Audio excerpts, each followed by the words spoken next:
सभी कावड़ियों का और आए हुए शिव भक्तों का शिव प्रसाद होगा। उसके बाद समापन होगा। जय महादेव। आज क्या आयोजन होने वाला है? आज शाम तक आज गणपति पूजन होगा। सायंकाल 6 बजे महाआरती होगी। अभी ये 12 बजे से गणपति पूजन का कार्यक्रम प्रारंभ हुआ है।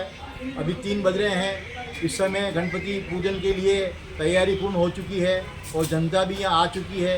इन पब्लिक द्वारा, जनता द्वारा भगवान गणपति को गुड़ का जल अभिषेक किया जाया गया। आखिर क्या हम संदेश देना चाहते हैं भक्ति का?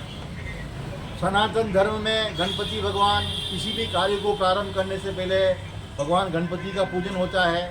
उसी परंपरा को निभाते हुए शिव महोत्सव समिति पिछले 18 साल से गणपति पूजन के बाद में कावड़ यात्रा की तैयारियां प्रारंभ करती है। क्या इस बार एक उत्साह देखा जा रहा है? लोगों में बहुत उत्साह है, परंतु बारिश कम आने से थोड़ा आनंद नहीं आ रहा है। तो भगवान से यही निवेदन प्रार्थना करने के लिए हम ये कावड़ यात्रा का आयोजन कर रहे हैं कि भगवान हमारे मेवाड़ में सुवृष्टि करना, जिससे हमारे खेत खलियान, हमारे तालाब, हमारी झीलें, हमारे कुएँ, हमारी नदियाँ सब अनवरत चलती रहे और हमारे यहाँ पर उदयपुर में, मेवाड़ में किसी प्रकार का जल का संकट न रहे।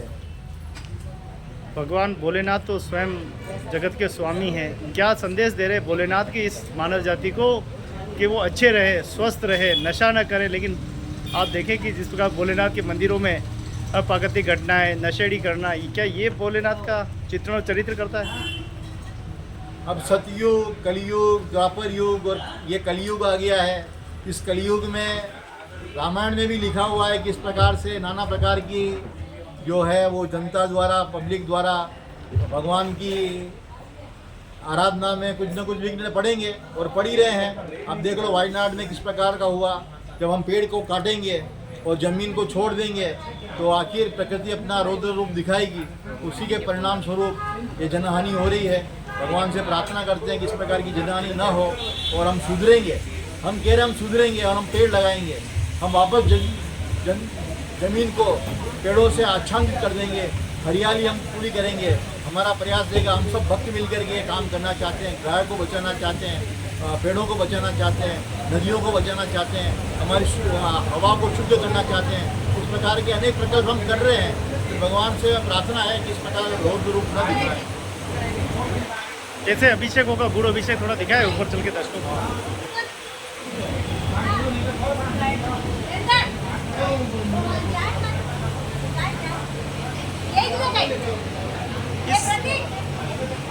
मंदिर के बारे में पहले परिचय कराए। आखिर ये बहुत पुराना लग रहा है।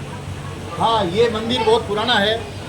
ऐसा कहते हैं कि उदयपुर के स्थापना के साथ ये जुड़ा हुआ है और नाम भी इनका जूना गणेश जी है। जूना गणेश जी एक टेकरी के ऊपर विराजमान है। ये टेकरी जो है अभी तो वर्तमान में तो 70 मकान बन गए हैं, पर किसी ज़माने में मैं सोचता हूँ कि इस टेकरी पहाड़ी के ऊपर भगवान गणपति का इकलौता मंदिर होगा और भगवान गणपति हम सब उदयपुर वासियों को आशीष देने के लिए यहाँ पर इस प्रकार से विराजे हैं। तो ये मंदिर बहुत पुराना है, ये बात बहुत सही है जी। परिचय कराए अंदर क्या कुछ है? मंदिर, गणपति का मंदिर जो है वो जूना गणेश जी का देखेंगे आप, दर्शन करेंगे। गणपति की मूर्ति है सामने और ये हमने आज के अभिषेक के लिए ये जलधारी लगाई है। आम पब्लिक इस जलधारी द्वारा ये तांबे से बनी हुई है और भगवान के शीर्ष तक जा रही है। और ये गुड़ रखा हुआ है, गुड़ का जल।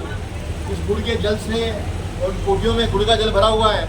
आम पब्लिक इधर बैठी हुई है जो गणपति का गुड़ से अभिषेक करना चाहती है, अथर्व शीर्ष के पाठ के साथ में। ये गुड़ की क्या महत्व आता है? गुड़ का महत्व यह है कि गणपति को गुड़ बहुत प्रिय है। भगवान, जैसे हम हाथी को भी देखते हैं तो गन्ना खाता है, तो भगवान जो है गणपति महाराज को मीठा पसंद है। और मीठे में ये जो वर्तमान में आधुनिक चीनी आ रही है, चीनी उनको पसंद नहीं है, उनको गुड़ पसंद है। इसीलिए गुड़ के जल से अभिषेक करते हैं। और ऋग्वेद में जो ये गणपति अथर्ववेद में गणपति अथर्वशीर्ष का पाठ आता है, उसमें उसकी व्याख्या की गई है कि भगवान गणपति को गुड़ से प्रसन्न किया जा सकता है, उनको खिलाया भी जा सकता है, उनका अभिषेक भी किया जा सकता है। उसका गुड़ भगवान को अति प्रिय है और मिठास होती है उसमें। हम भी खाते तो मीठा लगता है। तो भगवान तो भगवान है, उनको खिलाएंगे तो वो मीठे हो जाएंगे, उनके वचन भी मीठे रहेंगे, उनका आशीष भी मीठा है। कब तक ये अभिषेक चलेगा? ये सायंकाल 6 बजे तक चलेगा। 6 बजे महाआरती होगी। उस समय सभी जो भक्त लोग हैं वो हम ये मंदिर में इकट्ठे होंगे और भगवान की महाआरती करेंगे। उससे पहले ये पंडितों द्वारा गणपति अथर्वशीष के 1008 पाठ किए जाएंगे। ये लगभग 4 घंटे चलेंगे और 6 बजे भगवान की आरती होगी। उसके बाद अभिषेक होगा? नहीं, अभिषेक तो चालू है।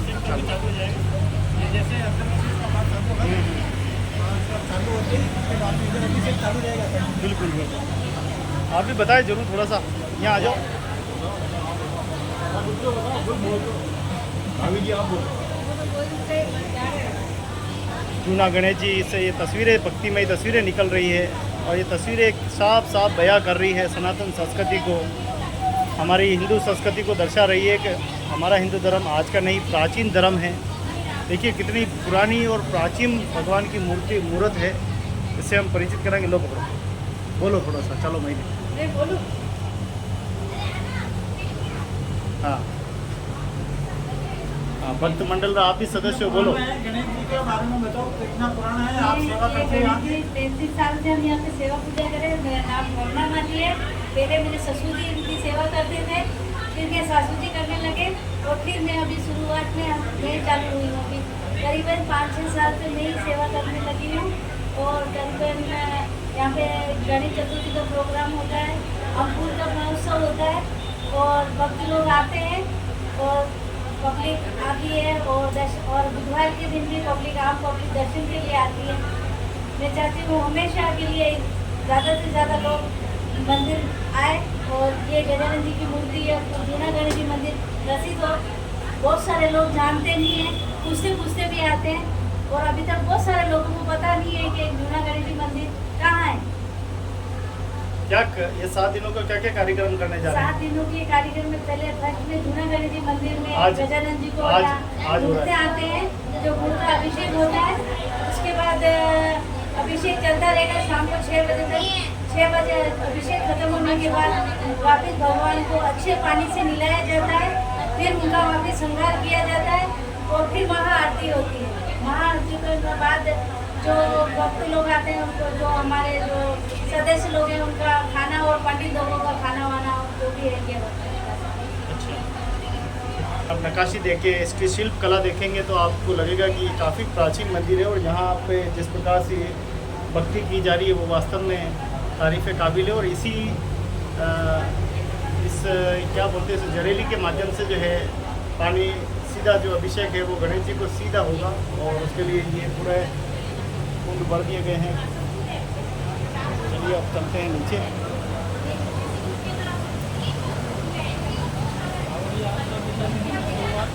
आ जाओ।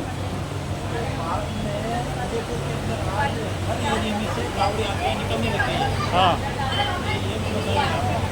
आप बताओ ना। नहीं, आप बताइए। आज 19वीं कावड़ यात्रा शुरू होगी 9 तारीख से। क्या इन्होंने जब से चालू की कावड़ यात्रा, उसके बाद यहाँ उदयपुर के अंदर एक तरह का बूम हाँ हो गया। 1 मिनट भाजी। 4-5 घुसेना लगाओ, बढ़िया पानी बोरे नया लेवल। जय हो। आपने जब से कावड़ यात्रा शुरू की तब से आज की स्थिति के अंदर आप बताइए कि उदयपुर के अंदर आज हर कोने कोने से मतलब कावड़ यात्रा शुरुआत हो रही है कि हमने शुरुआत की तो एक अच्छी चीज़ है।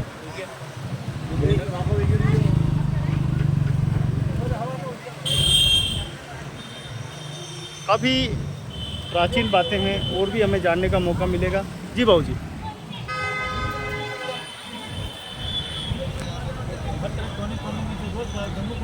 उदयपुर में 2005 में जल का बड़ा अभाव था, चारों तरफ सूखा पड़ा हुआ था।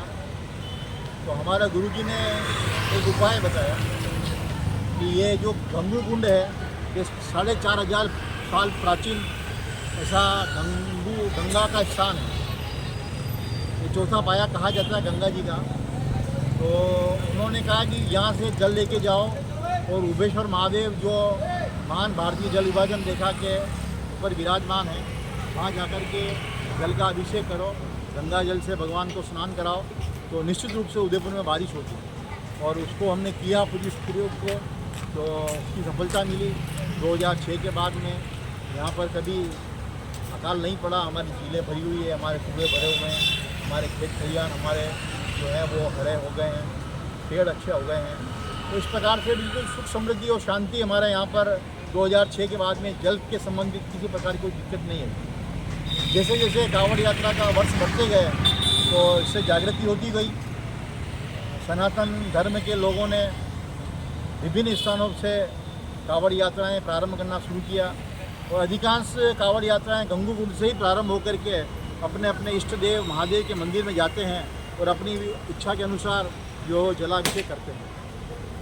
परंतु शिव महोत्सव समिति द्वारा आयोजित ये कांवड़ यात्रा है, इसका एकमात्र उद्देश्य है कि जन कल्याण के लिए भगवान ओबेश्वर महादेव, जैसा कि नाम से भी परिचित है अपन, उभय लिंग है, तो वहाँ से 2 नदियों का उद्गम होता है और ये महान भारतीय जल विभाजन रेखा कही जाती है। वहाँ पर जो ओबेश्वर महादेव जो है वो वाफ्टर पावर पॉइंट के रूप में माने जा रहे हैं। तो वहाँ से जो निकलने वाली पूरब की जो नदी है वो हमारे अमरजोत नदी के नाम से जानी जाती है और वो पिछोला इत्यादि होते हुए आगे जाती है उदय सागर में, और उदय सागर से वो जो है वो वल्लभनगर तालाब जाती है और वहाँ से जाकर के वो चंबल में उधर मिल जाती है। और पीछे जो नदी चलती है उसके ऊपर अपन जानते ही हैं कि मानसी वाकल, जिसके नाम की चर्चे बहुत है आजकल, मानसी वाकल, और मानसी वाकल के बाद में वो सोम नदी कहलाती है और सोम नदी के बाद में साबरमती कहलाती है और साबरमती के बाद में वो खंबात की खाड़ी में जाती है। इस प्रकार से 2 विपरीत दिशाओं में बहने वाली 2 ऐसी नदियाँ हैं जिनका पुनः संगम कन्याकुमारी में जाके होता है। तो ऐसा अद्भुत स्थान जो है हमारे यहाँ पर ओबेश्वर महादेव है, परशुराम महादेव है और कमलनाथ महादेव है। इस प्रकार से जो मैं जानता हूँ वो तो ये 3 महादेव का अरावली पर्वत पर प्राचीनतम पर्वतमाला है। अरावली पर्वत विश्व की प्राचीनतम पर्वतमाला, जहाँ पर ओबेश्वर महादेव इस प्रकार से विराजे हुए हैं और हमारी अर्थात श्रद्धा है, कांवड़ियों की अर्थात श्रद्धा है, क्षेत्र के लोगों की अर्थात श्रद्धा है और भगवान उसका फल दे रहे हैं। उनका अलंकरण भी उभय लिंग के रूप में हुआ है, इसीलिए वो बीच में से फटे हुए हैं, बीच में से 2 भागों में बटे हुए हैं। तो उनको शिव शक्ति का रूप भी मान सकते हैं और 2 नदियों का उद्गम स्थल भी मान सकते हैं।